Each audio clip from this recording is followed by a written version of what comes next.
하나님 말씀 사사기 20장 29절부터 48절 마지막 절까지 말씀을 받겠습니다.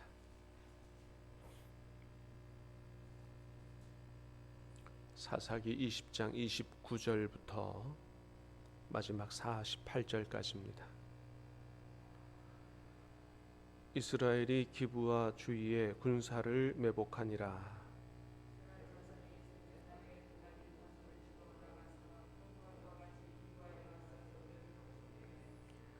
베냐민 자손이 나와서 백성을 맞더니 꾀임에 빠져 성읍을 떠났더라. 그들이 큰 길 곧 한쪽은 베델로 올라가는 길이요 한쪽은 기브아에 들로 가는 길에서 백성을 쳐서 전과 같이 이스라엘 사람 30명 가량을 죽이기 시작하며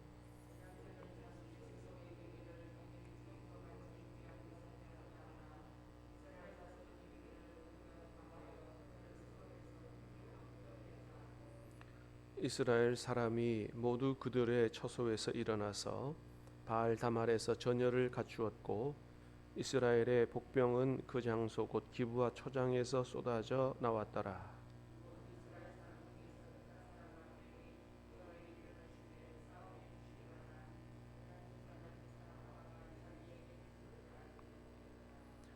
여호와께서 이스라엘 앞에서 베냐민을 치심에 당일에 이스라엘 자손이 베냐민 사람 2만 5천 100명을 죽였으니 다 칼을 빼는 자였더라.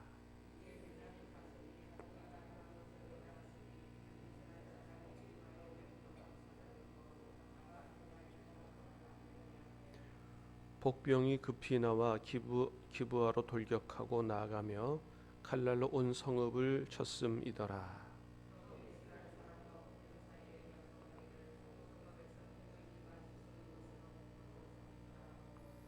이스라엘 사람은 싸우다가 물러가고 베냐민 사람은 이스라엘 사람 30명 가량을 쳐 죽이기를 시작하며 이르기를 이들이 틀림없이 처음 싸움같이 우리에게 패한다 하다가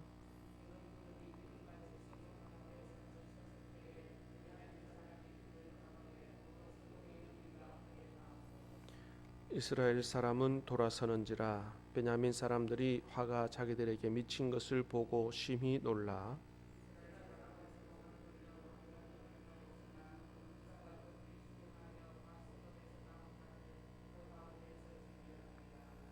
그들이 베냐민 사람을 에워싸고 기브아 앞 동쪽까지 추격하며 그 쉬는 곳에서 짓밟음에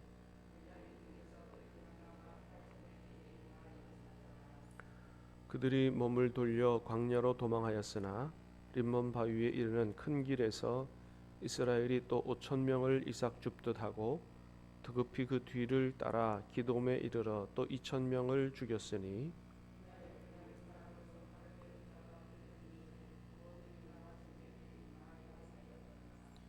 베냐민 사람 600명이 돌이켜 광야로 도망하여 림몬 바위에 이르러 거기에서 넉 달 동안을 지냈더라. 이스라엘 사람이 베냐민 자손에게로 돌아와서 온 성읍과 가축과 만나는 자를 다 칼날로 치고 닥치는 성읍은 모두 불살랐더라. 아멘. 사사기 20장에는 이스라엘 연합군과 베냐민 지파 간의 전쟁이 기록되어 있는데 하나님이 레위인의 첩을 집단 강간한 아주 큰 죄를 저지른 베냐민 지파를 이스라엘 연합군을 통해서 심판하시는 그런 내용이 오늘 본문까지 기록이 되어 있습니다. 자, 그런데 오늘 본문 앞에 보면 이런 경우에는 베냐민 지파 사람들이 아주 악행을 저질렀기 때문에 거의 소돔에서 볼 수나 있는 이런 범행을 저질렀기 때문에 이스라엘 연합군들이 일어나서 이런 악행을 응징하려고 할 때 그냥 첫 번에 가서 탁 승리를 하고 이래야 될 것 같은데 오히려 이스라엘 연합군이 베냐민 지파 죄를 범한 베냐민 지파하고 싸우다가 2번 패하고 마지막에 3번째야 가서 승리하는 이런 좀 이상한 이야기가 기록이 돼 있다라고 하는 것이죠. 그래서 우리 앞에 말씀 안 읽었습니다만은 1차 전투에서는 이스라엘 연합군이 22,000명이 죽습니다. 2차 전투에서 18,000명이 죽습니다. 엄청나게 많은 군사들이 죽게 되죠. 자, 왜 이렇게 악행을 범한 베냐민 지파를 응징하려고 하는 이런 일에 오히려 이스라엘 연합군이 이렇게 많은 사람들이 죽음을 당하고 패하게 됐느냐? 첫 번째 이유가 있습니다. 뭐냐 하면 자기 형제들을 향해서 자기들의 생각대로 자기들의 멋대로 심판하려고 했기 때문이다라고 하는 것입니다. 우리가 사사기 앞부분에서 이제 하나님께서 이스라엘 백성에게 넘겨준 가나안 땅 정복하는 일에는 이스라엘 백성들이 굉장히 소극적으로 막 두려워서 용기 내지 못하고 이랬던 걸 우리가 보게 되죠.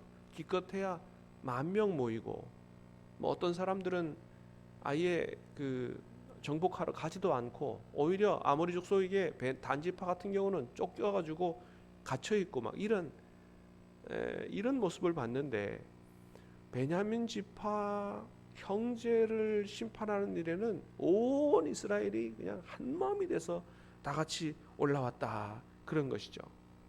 11절 말씀 한번 볼까요?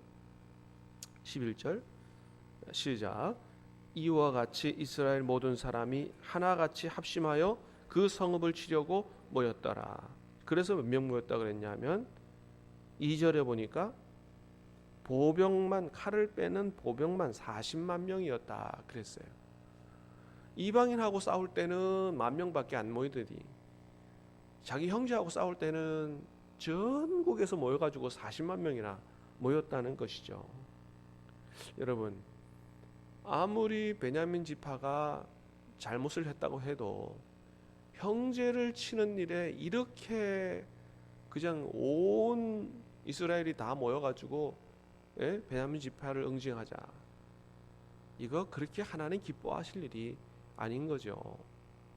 가나안 땅 정복하는 데는 소극적이고 형제 치는 데는 다 같이 한 마음이고 하나님 기뻐하시지 않는다라는 것입니다. 여러분, 그래서 혹 우리도 이런 잘못을 범하지 않는지를 잘 돌이켜 볼 필요가 있다.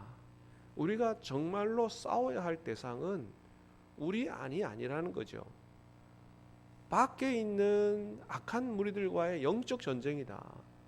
어떻게 하면 이 지역에서 하나님 기뻐하지 않는 영적 세력을 몰아내고 이 지역을 하나님의 나라로 만들어 가느냐, 이 일에 우리가 다 같이 한 마음이 돼서 복음을 전하고 사랑으로 섬기며 이런 일에 우리가 열심을 내야 되지, 오히려 형제의 작은 잘못들을 가지고 오히려 치고받고 이렇게 해서는 절대 안 된다. 하나님이 기뻐하시는 일이 아니다라고 하는 것이죠. 두 번째는 이 이스라엘 연합군의 잘못이 뭐냐 하면 처음부터 하나님 앞에 우리가 하고자 하는 일이 하나님 기뻐하시는 일입니까 아닙니까를 묻지 않았다는 거죠. 자기들이 다 정해놨어요. 정해놓고 그 다음에 하나님 도와주십시오, 그렇게 하나님 앞에 기도를 했다는 것이죠. 자, 18절 말씀을 보겠습니다. 18절 시작. 이스라엘 자손이 일어나 베델에 올라가서 하나님께 여쭈어 이르되 우리 중에 누가 먼저 올라가서 베냐민 자손과 싸우리까 하니 여호와께서 말씀하시되 유다가 먼저 갈지니라 하시니라. 자, 베냐민 지파를 응징하는 게 하나님의 뜻인지 아닌지를 묻지 않았어요. 뭐냐 하면 이거는 당연히 해야 된다라고 생각을 하고 누가 먼저 가야 되겠습니까?를 물었다는 거죠. 그러니까 하나님 뭐라 그랬다고요? 유다가 먼저 갈지니라. 그러니까 하나님이 응답을 안 하신 게 아니에요. 응답을 하셨어요.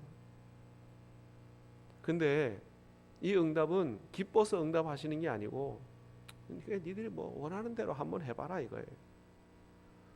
내 뜻을 묻지 않고 니들이 원하는 대로 해가지고 그래 한번 해봐라. 그래서 결국은 어떻게 돼요? 실패를 맛보게 하시는 거죠. 네. 그래서 여러분 이렇게 기도하면 안 된다는 거죠. 우리가 다 이 할 거를 다 정해놓고 그 다음에 도와주십시오. 이렇게 하면 안 된다는 거예요. 이렇게 기도하면 하나님 기뻐하시지 않는다. 그러니까 대답은 하셔도 승리의 응답은, 승리의 약속은 하나님이 하지 않으시는 거예요. 승리를 준다고 약속 안 하시는 거죠. 니들이 다 그렇게 정해놓고 하려고 한번 해봐라 이런 거죠. 첫 번째, 두 번째 마찬가지입니다. 두 번째는 막 울면서 통곡하고 기도합니다. 조금 뉘우치는 것 같긴 했지만 또 마찬가지였어요. 세 번째가 돼서야 자기들의 잘못을 깨닫고 처음부터 다시 시작을 하게 되지요. 26절 시작. 이에 온 이스라엘 자손 모든 백성이 올라가 베델에 이르러 울며 거기서 여호와 앞에 앉아서 그날이 저물도록 금식하고 번제와 화목제를 여호와 앞에 드리고. 자, 조금 태도가 많이 달라졌죠. 금식합니다. 먼저 자기들이 뭔가를 잘못됐다라는 것을 인식하는 거죠. 그 다음에 번제와 화목제를 하나님 앞에 드린다. 번제를 드린다는 것은 자기들의 죄를 용서받고자 하는 이런 기능이 있어요. 그래서 레위기 1장의 번제에 보면 짐승의 피로 제사를 드리면서 자기들의 죄를 용서받는 순서가 나오죠. 그 다음에 화목제는 뭐예요? 하나님과 자신들의 관계를 회복하는, 화목하는 제사를 드리는 거죠. 그러니까 하나님과의 관계를 회복하고자 하는 이런 의지가 있는 거죠. 그래서 그 다음에 기도가 어떻게 나오냐? 이전에는 자신들의 결정에 하나님 도와달라는 기도했는데 이제는 하나님의 뜻을 구하고 있습니다. 28절 시작. 아론의 손자인 엘르아살의 아들 비느하스가 그 앞에 모시고 섰더라. 이스라엘 자손들이 여쭈기를 우리가 다시 나아가 내 형제 베냐민 자손과 싸우리까 말리까 하니 여호와께서 이르시되 올라가라. 내일은 내가 그를 내 손에 넘겨주리라 하시는지라. 보십시오. 어떻게 기도해요? 싸우리까 말리까를 물어보잖아요. 하나님의 뜻을 물어봐야 되는 거예요. 그리고 나서 하나님이 어떻게 해요? 올라가라.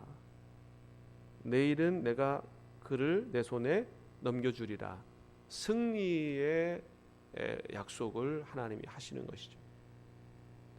그러니까 원래 베냐민 지파를 응징하는 거는 하나님의 뜻이 맞긴 맞아요. 근데 절차를 전혀 지키지도 않고 하나님의 의향도 물어보지도 않고 또 방법도 틀렸다는 거죠. 자, 하나님이 원하시는 것은 이 사사기에서 계속 말씀하시는 게 뭐예요?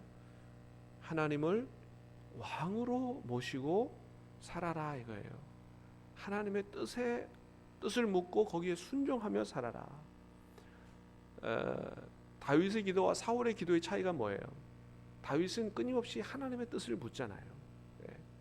그렇습니다. 하나님의 뜻을 따르고자 하는 그런 기도가 중요하다. 하나님과의 관계를 바르게 하는 게 중요하다라고 하는 것이죠. 사랑하는 여러분, 저와 여러분들이 이렇게 하나님을 섬길 수 있게 되기를 축복합니다.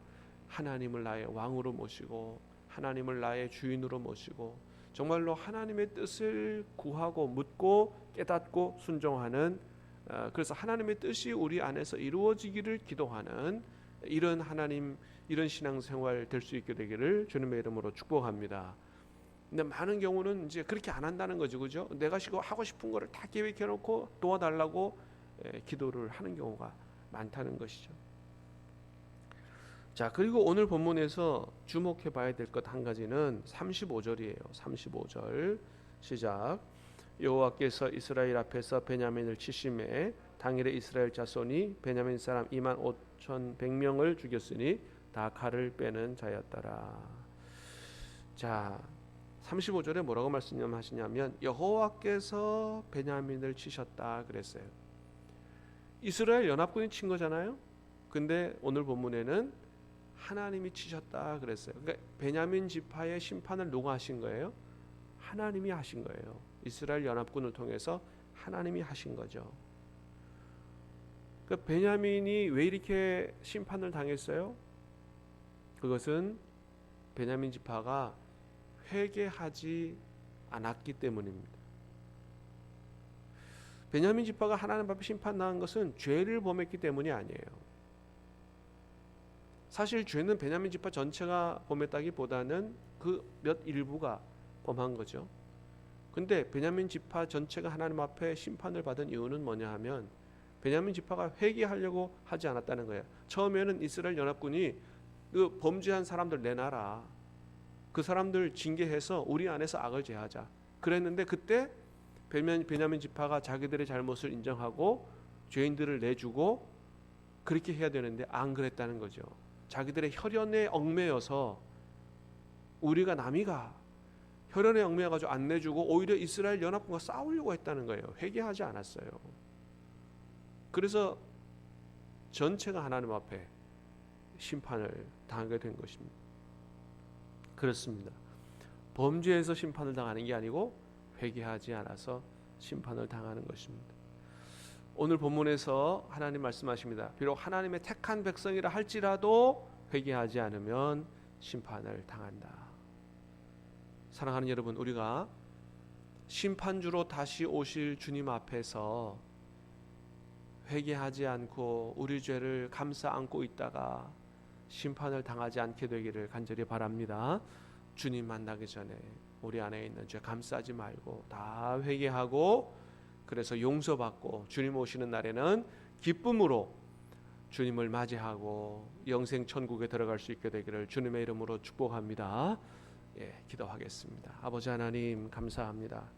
오늘 말씀을 통해서 우리가 평소에 하나님과의 관계를 어떻게 해야 되는지를 다시 한번 깊이 깨달아 알 수 있도록 은혜를 주시니 감사합니다. 하나님이 우리의 왕이신 줄로 믿습니다. 하나님이 우리의 주인 되어 주시옵소서. 주님의 말씀에 귀를 기울이게 하시고 주님의 뜻을 깨닫기 위하여 기도하게 하시고 주님의 뜻을 이루기 위하여 기도하게 하시고 온전히 주님의 뜻대로만 사는 우리가 되게 도와주시옵소서. 하나님의 나라를 체험하며 경험하며 살게 도와주시고 그런 삶으로 전도하고 그런 삶으로 제자 양육하고, 그래서 이 땅에 하나님의 나라가 온전히 이루어짐으로 말미암아 정말로 아름다운 세상이 펼쳐질 수 있도록 우리를 통해서 역사하여 주시옵소서. 이 아침에 기도하며 혹 회개하지 아니한 죄가 있는지 깨닫게 해주시고 모든 죄를 회개하게 하시며 주님 앞에 정결케 하시고 정말 주님과의 바른 관계를 가지고 주님 오실 때까지 하나님 기뻐하시는 삶을 살 수 있도록 도와주시옵소서. 예수님 이름으로 기도하옵나이다. 아멘.